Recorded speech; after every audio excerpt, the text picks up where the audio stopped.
Welcome to Kiss the Reviews. I'm Armando. That's Corey. And today we're doing 1995's Dead Presidents. Before we get started, if you want to reach out and follow us on Twitter, you can reach out to me at Junior D's. You can reach out to Corey at Idle Poncho. And let's get into this one. 1995 Dead Presidents. This film stars Larenz Tate as Anthony Curtis, Keith David as Kirby, Chris Tucker as Skip, and Freddy Rodriguez as Jose. Fucking Keith David, man. God damn it. I love that guy. It doesn't stop. Every movie that gets requested that it has Keith David in it, I'm just immediately like, oh. The way he says, money to burn, I fucking die. Money to burn. This movie's so good, and he makes it so great. And we'll get into some of the scenes that I really love. But again, This was another request, and another Hughes Brothers movie, which is another goddamn banger. So awesome. And I'll tell you straight up, the thing I did not realize going into this movie, I've seen all of his movies. I think like literally all of his movies. I didn't really appreciate Larenz Tate as an actor until today. Having seen Menace to Society and reviewed that a couple weeks ago versus, now watching him in this. Yeah. He's a really good actor. He's a really good actor. Underrated, definitely. Fucking A. And I forgot. I haven't seen this movie in forever, but I totally forgot he was even in this thing. Like I was like, Dead Presidents. I remember the face paint. That's literally all I remember about this movie. And the soundtrack was awesome. Like those are the only two things I really remembered. I knew what it was about. But like as far as actors and stuff, forgot Keith David was in it. Forgot Larenz Tate was in it. I forgot Chris Tucker. And Chris Tucker does a great job in this movie. Fantastic job. Like I forgot all three of those dudes were in this thing. So I was very pleasantly surprised when the first scenes kicked off, and I was like, "Oh, cool." So let's get, without further ado, I just get into this movie because it's awesome.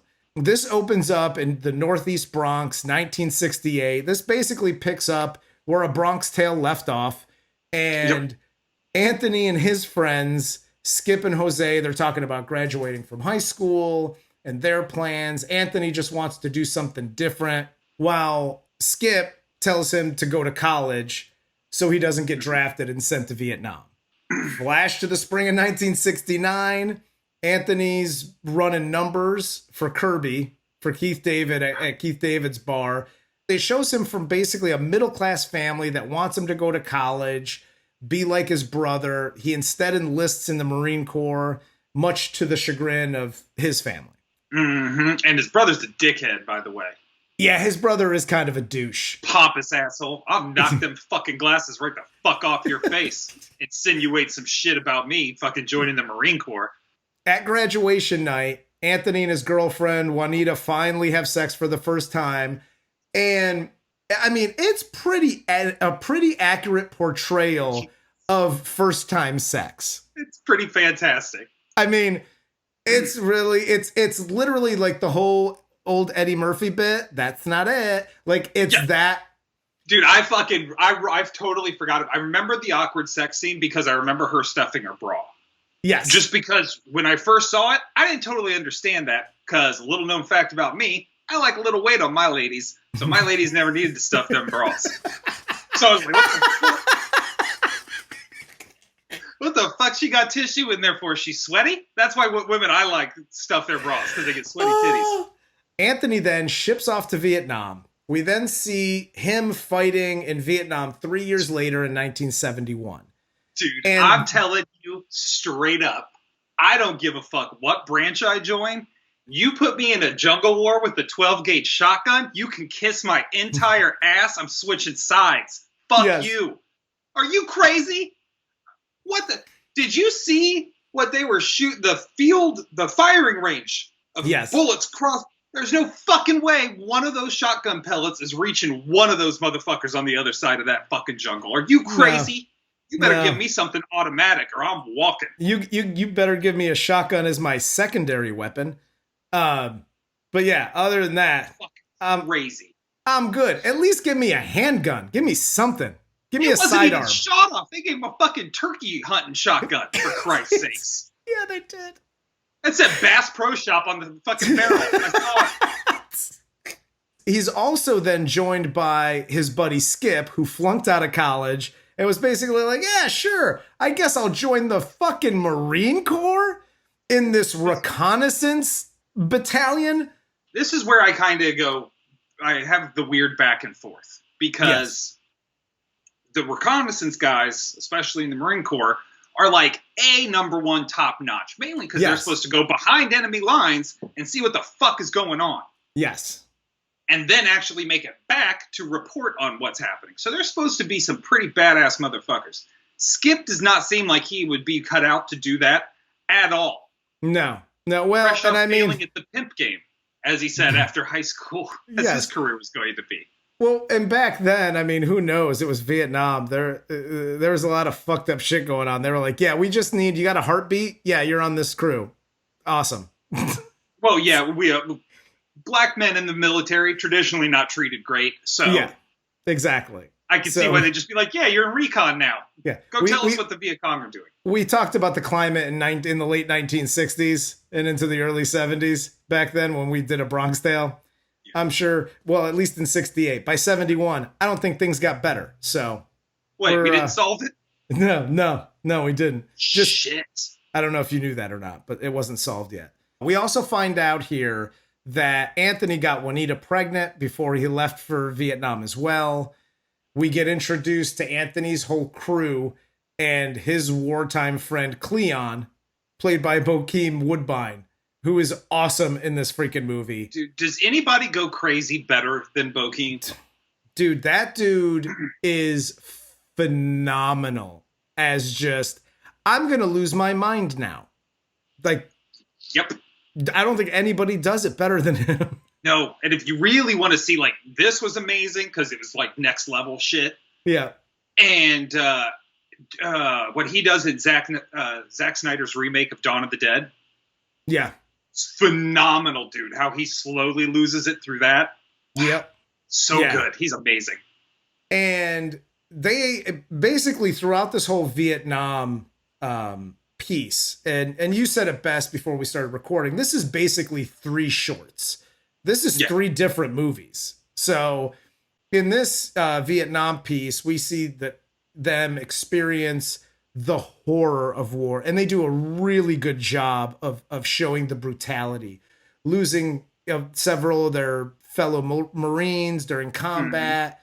All the Marines, specifically Cleon, also commit horrible atrocities, including executing enemy prisoners, beheading one of the corpses as a trophy, and Cleon carries the head around as a good luck charm until the squad tells him to get rid of it because it stinks now. Nasty. And you know what sucks is Cleon turns out to be right, because when he's burying the head, he's like, we're fucked now. Yeah.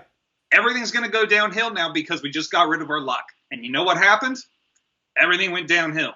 You got people getting shot and killed. They get ambushed. Michael Imperioli gets freaking disemboweled while going to take a dump. They did not give a fuck about that unit. No. Not one time did they actually have any kind of... It's just these 5 guys running around the fucking woods, and they get back to camp, and Skip's like, take a picture of me grabbing my nuts. But while they're waiting for the medevac, Anthony, at the request of Michael Imperioli here, gives them the fatal dose of morphine. And, Dugan is then killed after Skip freezes up. And this comes up later in the movie during the gunfight when he's ordered to cover him. And I'm going to throw a PSA out there real quick. Hi, soldiers. Uncle Corey here. I know your training and your SOPs may say different, but when somebody says, or when you say, cover me, don't just stand up. Check to make sure they are laying down suppressing fire for you. Yes. Then stand the fuck up and do what you were going to do. That's fair. But moving on in this movie, Anthony then returns to the Bronx in 1973 after his tour is done. He discovers that returning to normal life isn't really easy after Vietnam, as did many soldiers who returned back from Vietnam. They do a really good job of kind of glimpsing, especially through Skip talking about, all I got to do is go to the fucking mailbox now. So what else does he do? He's got nothing else to do. Yeah. So he was already fucking getting high as fucking out of country. So. Yeah. And Anthony runs into Skip, who is now he's a heroin addict, and he's got his disability funds coming in. Jose, after serving as a demolitions expert, is now just a psycho speed freak, like pyromaniac. He was kind of there already. The way he was jerking off over that lighter in the back of the fucking milk truck. That's different. You got a problem. Yeah. And we got to clear up one quick thing here, because this has been a long-standing is it or isn't it. Skip says his white blood cells are all fucked up. All I know is my blood cells are all fucked up. Some nights I wake up in cold sweats and shit. And everybody's like, oh, he's a heroin addict. He's got AIDS. It wasn't AIDS. He was feeling the effects of Agent Orange. A lot of vets coming down with this shit. And they don't know what it is. Square beds. Everybody assumes it's AIDS because he's using a needle. And that's not the case. I did not think that, just because of how he describes it. Mm-hmm. Like the white blood cell, yeah, but he describes it in other ways. And I'm like, oh, that's Agent Orange. That's what they're talking about. That's immediately where my head went. But well, that's because you're a well-read young man. So Kirby has since become a legitimate businessman because of the police cracking down and asking for too much money. And basically Kirby was like, you know what? I got sick of paying them, and they were obviously extorting me, but now it became a little bit much. So now I just run a bar, and that's not awesome. And talk about the more things change, the more they stay the same. And you got to remember, I'm dealing with the NYPD, greediest, most corrupt pigs on the face of the earth. Pretty fucking accurate. Ooh, this movie has aged very well. We'll say that. Yeah. I will say that the LAPD are making a real strong case for taking over the top. They've run in a close second for a few years now. We know who shot Tupac, motherfucker. Anthony is then laid off from the job that he got in the butcher shop. He finds himself unable to support his daughter, Juanita, and Juanita's boyfriend, because he even said before he left for Vietnam, you got to do what you got to do. I'm not going to be back. And she did. And they still and they still blah, blah, blah.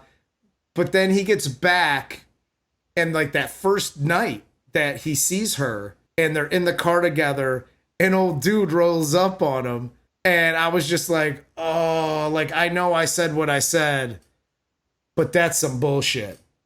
Whatever the fuck that was, that ends now. Yeah, there's a lot to unpack with this whole relationship between Larenz Tate and Juanita, because I had so many mixed feelings going into this. I very, very well remember Cutting and the fucking dickhead that he is and the way he acts, because I have seen and been a party to ex-boyfriends big timing and playing that role. Yeah. And it's my experience that there's usually only one way to take care of that quickly. Yes. And so Anthony does not do that. And it goes that way. So at first, when I remembered this going into watching the movie, I really was like, fuck Juanita. Like, she's a fucking bitch. I can't believe she would do that to Ant. That man's serving her country. She's out here fucking Jody. My Marine guys will know what that means. And all this shit, right? And she's doing him so wrong. And then now watching it, I'm like, first off, you told her not to fucking wait for you. Yeah. You did not want to marry her. You had the opportunity to go down with your friends and get married. You did not want to do that, which I applaud you. Shouldn't have done it if you don't want to do it. When you're gone, as soon as you find out you have a kid, you're like, ugh, I don't know, bro. That's not for me. You stop riding back home.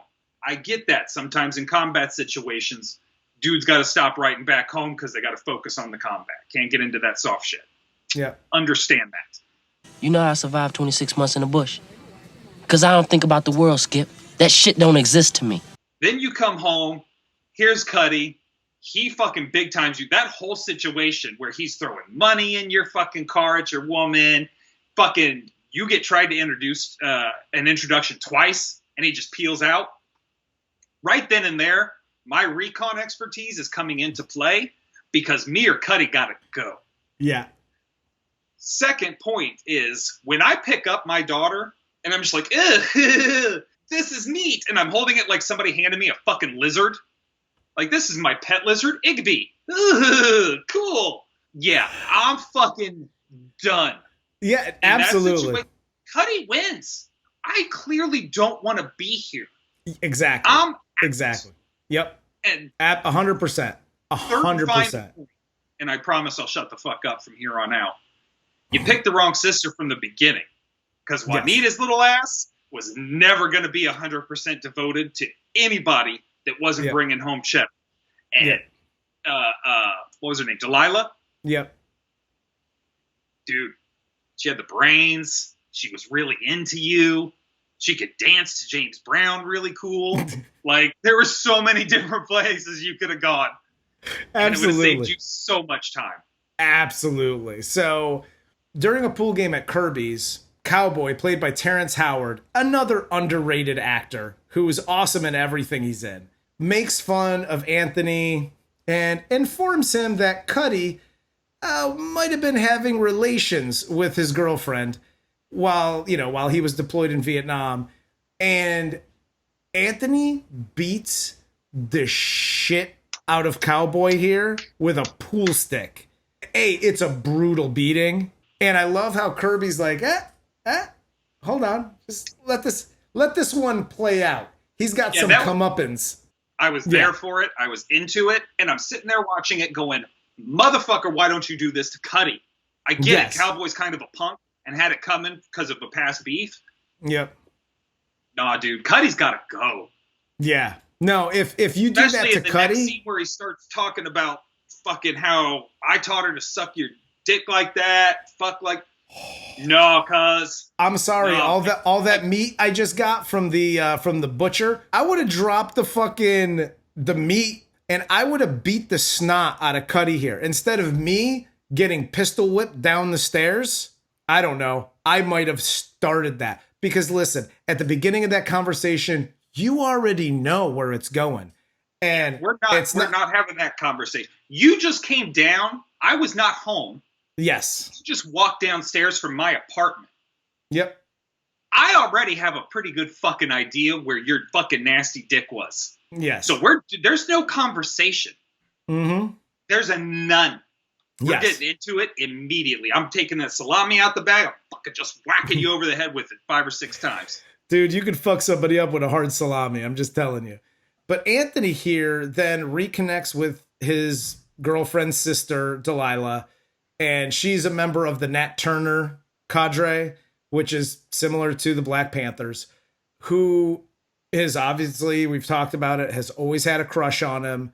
And she decides to help him with a plot that he devises. And Anthony, Kirby, Skip, Jose, Delilah, and then they get Cleon in because apparently they need another lookout. I think we need another man on the street with Skip. Somebody coming on the side. I agree. Oh man, hell no. Because they're planning to rob, an armored vehicle making a stop at the Noble Street Federal Reserve Bank. During this, they plan the heist and, you're here, we're going to be under here. They got everything going. And then everything goes incredibly wrong from the beginning. And dude, the second the cop steps up. Yeah. And it's like, you're waiting for a bus, young fella? Yeah, as soon as he stepped up, dude, it went all wrong. Yeah, everything went fucking wrong. So he stumbles on the scene.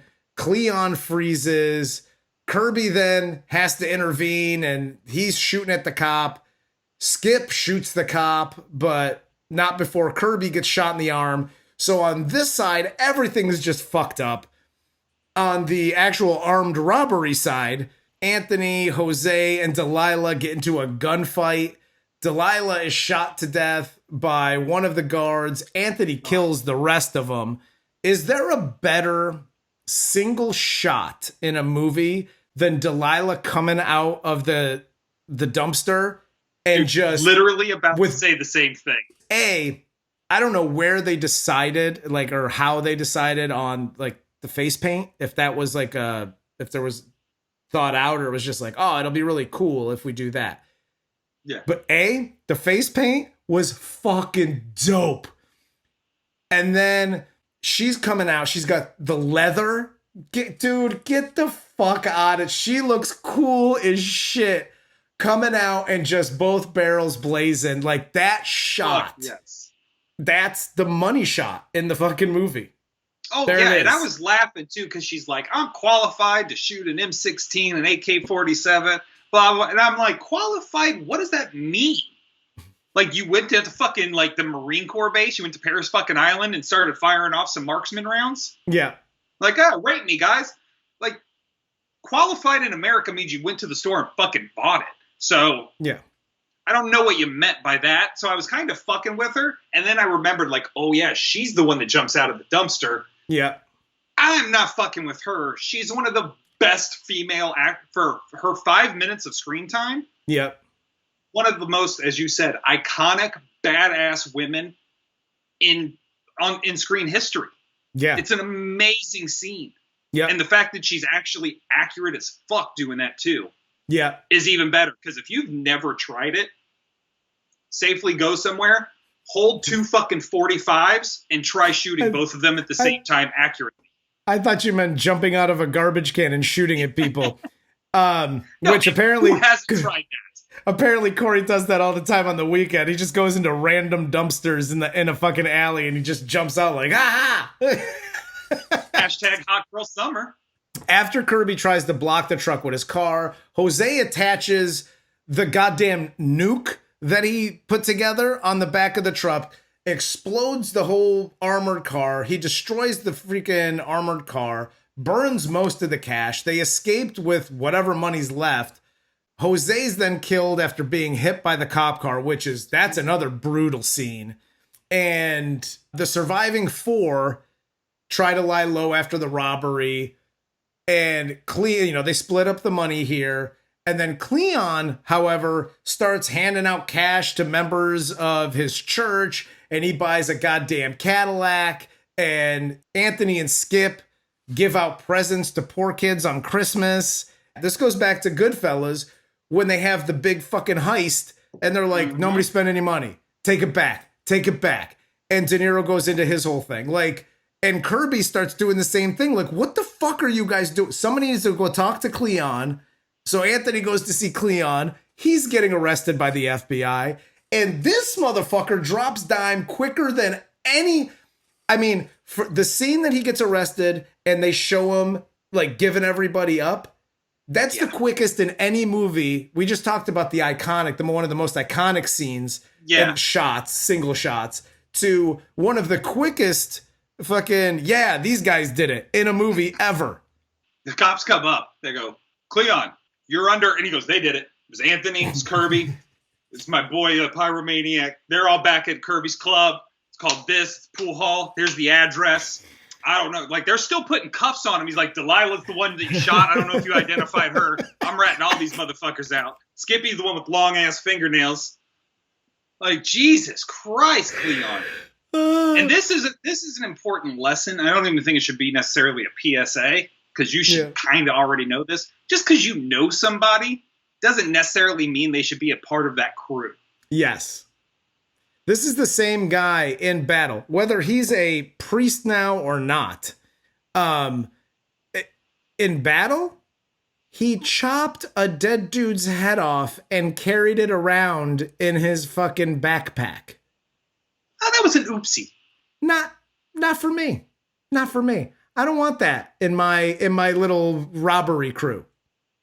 So well, fine. I won't fucking include you in mine either. After he drops dime on everybody, the NYPD, they storm Skip's apartment. to find that he's died of a heroin overdose. And then they show Kirby and Anthony, and they're preparing to leave the country, go to Mexico. They got all the money in the bags. And as they're leaving, they're ambushed at Kirby's pool hall by the police. So rough. And they're arrested. And you're just like, oh, like, it was really weird. Like the anti-hero type thing. Like, you just want them to get away with it. Yes. And then you see Kirby basically throwing himself on the sword, like they're coming in. Amazing. I love that. He's swinging at him, and he's like, "Hey, go that way, get out!" And then as soon as he turns the corner, the fucking door opens up, and he's like, "God damn it!" And then flash forward to Anthony in court. He's tried and convicted and sent to prison for 15 years to life. And then Anthony berates the judge, played by Martin Sheen, who also does a really good job here. You know, Martin Sheen, the judge, is a Marine veteran. He goes into this whole thing where tells Anthony that he's forgotten the honor of the Corps, what the Corps taught him, and calling him a disgrace. And he said he fought in a real war, being World War II. Yes. Like, yo, first off, fuck you, Jack. Yeah. Yeah. After the sentencing, Anthony's then seen on the police bus heading to prison. End of movie. On that Grey Goose. It, like, the ending, and again, this movie is so good. It still holds up. Even for in the 90s, like, it really sucks for people who fought in Vietnam, who came back, that were treated, just in general, they were all kind of treated like shit. Black soldiers who came back from Vietnam were treated even fucking worse. And it portrays that so well in this movie. Well, and yeah, you would. You're rooting for Anthony the entire, like, dude, just fucking find a job, start hustling with Kirby. Oh, you're gonna rob an armored vehicle? Fucking cool. I hope you guys all get away with it, and everybody goes to Mexico, and everybody's goddamn happy. And by the way, Anthony, I hope you and Delilah get together too. And then Delilah gets shot. He goes to jail. Everybody's either caught or dead. And at the end of the movie, you're like, fuck. There was no payoff. Like, you're just depressed. You're just depressed at the end of the film. Yep. Just nobody wins in any way in this. The only thing you can hope for is Kirby and Anthony are in the same fucking prison together. Yeah. And then it turns into Shawshank. That's all they got. Yeah, exactly. Because they were trying to get to Mexico. I was laughing about that too. Yeah. But yeah, dude, they just, every character in this that they spend more than 5 minutes on has such a great duality to them. Like Juanita, I brought her up earlier, where it's like, I used to think she was just this asshole. She's not. No. She's not. And she does care about Anthony. She's in the courtroom. Yeah. She's just trying to take care of herself, and she's realistic about what it takes to survive. Yes. And that's money. It's fucking money. It doesn't matter. You have to have money in order to survive anywhere in this world. Yep. And she knew that. And she was taking it wherever she can get it. And Anthony coming back and being a dickhead and judging her about it. Yeah, you were in the wrong there. Because she's very, there was a lot more to that was complex. Yeah. And you didn't want to be there. Yep. Delilah was the same thing. Kirby's the same thing, trying to mentor Larenz Tate, but also not going like the Chaz Palminteri route, where it's like, I don't want you in this life. It's like, you're going to make your own fucking decisions, but if you're going to do it, you're going to do it right. Yeah. And I'm going to make sure you do it correctly. Yep. Just every character in this was so great. There weren't just flat. Like, even Skippy wasn't just some fucking junkie. He had purpose. He had a reason for the way he was. Absolutely. And they summed it up so well with Martin Sheen's character as the judge. Just berating him. You're a former Marine. This is a Marine standing in front of you. You should know what life is like. but it was a completely different war. Yes. It was a completely different time, completely different color. Everything about that, it was so real. And it just like, oh, dude, it just like resonated. Just how everything about Anthony as a person was shit to that judge. Yes. Yes. And that's why he got the sentence he did. I mean, yeah, he killed a lot of fucking people too, but yeah, I mean, that plays into it a little bit. But, you know, like just not taking into consideration anything he was going through. Just like, you were a Marine. Why weren't you a judge like me? Piece of shit.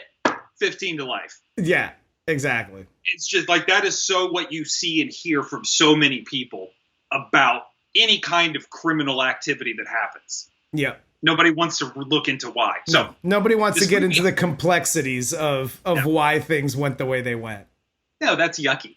Yeah. So I applaud the Hughes brothers for what they did here. This was fucking fantastic movie. Yep. It still holds up. Absolutely. It still resonates. If you think, you know, the treatment of black soldiers stopped being so shitty after Vietnam, your ass is fucking dead wrong. They're still treated like shit. Yep. To this day. I mean, you could just find that in the fucking unemployment numbers for men and women returning home of color. But regardless, this fucking movie's fantastic. It still holds up.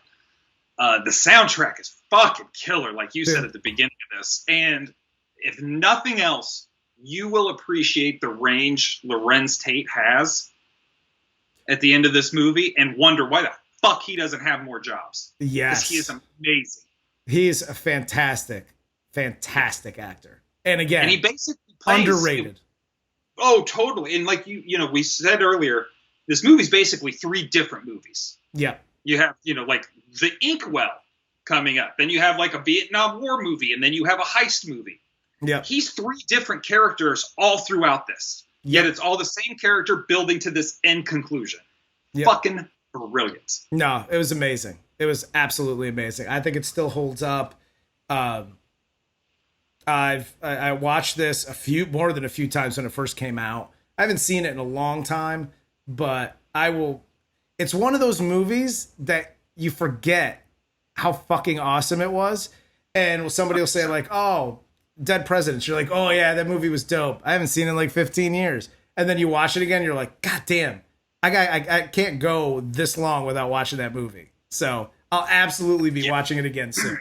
So that's all I got. You got anything else? Absolutely not. Thank you for requesting it. Keep them coming in. Yes. We've kind of changed routes a little bit here. We were just kind of doing random things.